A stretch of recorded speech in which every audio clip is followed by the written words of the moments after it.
Welcome to Fewer Things Better. This is the place for all of us who are big on goals and short on time. Together, we'll explore smart, simple ideas on how to retrain your brain and unlock your life. I'm your host, Kristen Graham. Let's get started.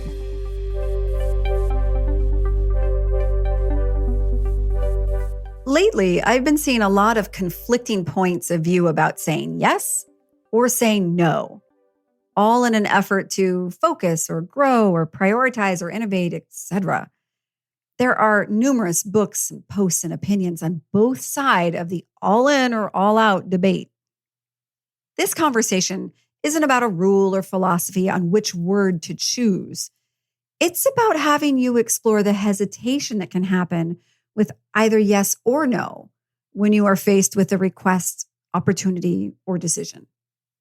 There are many variations on how yes or no can be communicated, and there's even the bonus of maybe that gets thrown into the mix.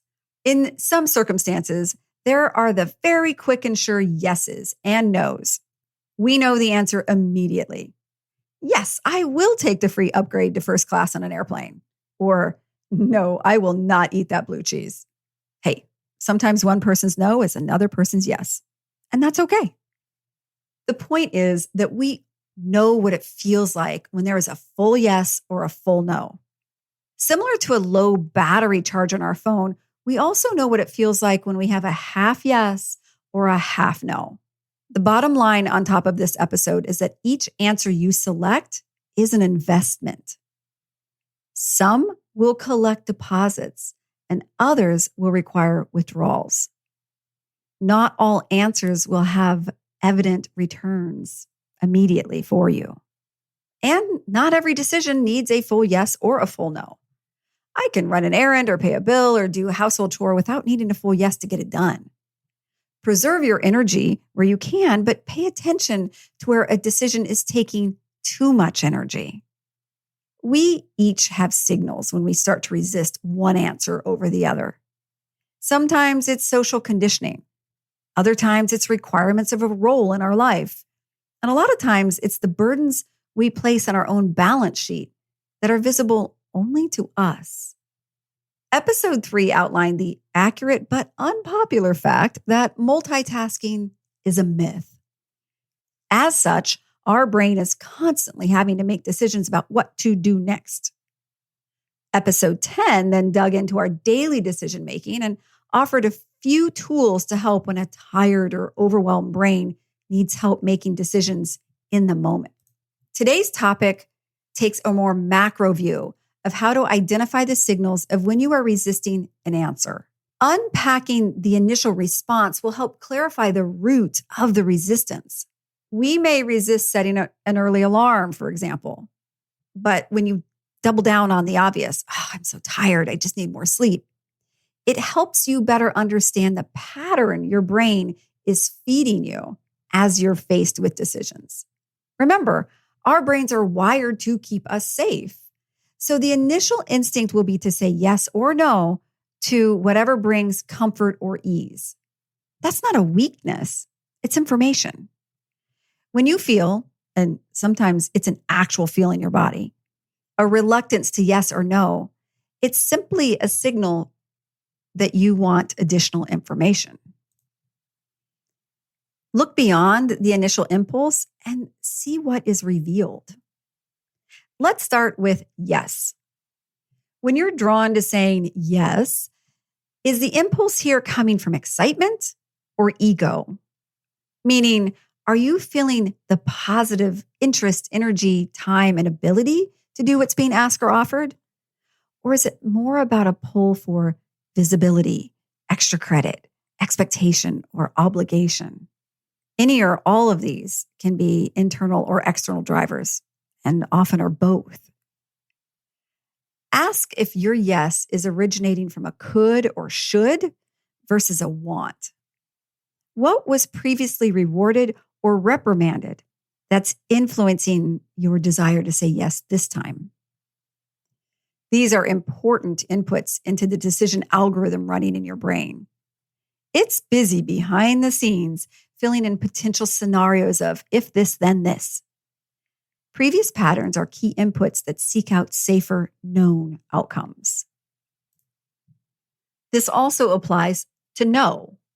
A full no feels solid.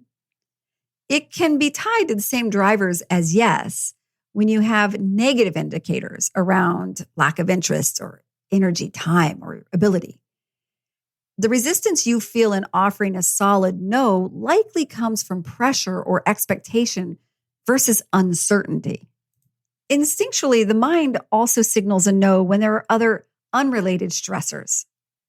In today's noisy world, no often feels like the first option when anything new is presented, even if that offer is seen as a potential positive thing.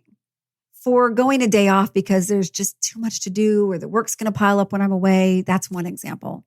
Or I'm interested in dating this person, but I just don't have the energy to be on right now. Or, gosh, that's a great opportunity, but I don't have the time to fill out the paperwork, do the interviews, et cetera, et cetera. Those are all examples of half no's. The desire might be there, but the perceived effort shifts the inclination away from a yes. A half no often carries unspoken asterisks.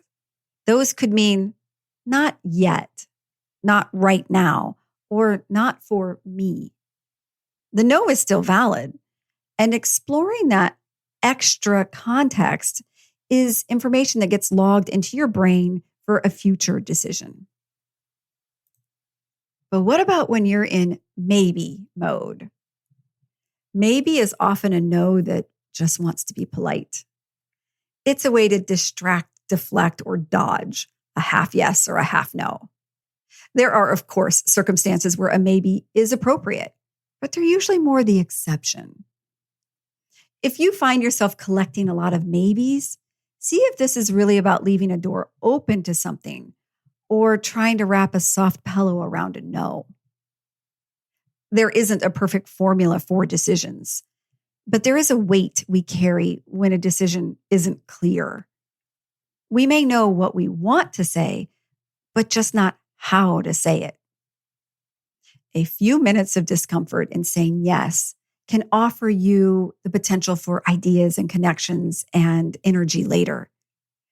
A few minutes of discomfort in saying no can save you hours later and likely avoid some resentments. And of course, you always have the right to change your mind. That can even be part of the words in your decision.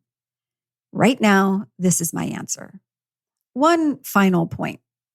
Yes or no is always a complete sentence. If you're in a situation where you feel the need to over-explain your answer, reevaluate the ask, not the answer. Whatever you decide, invest in yourself.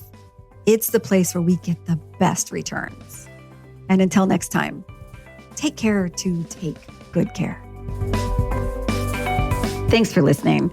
You can find a lot more like this over on unlockthebrain.com or follow me on LinkedIn or Twitter. And if you found value in this podcast, please take a quick moment to rate or comment. Thanks so much. And now let's go do fewer things better.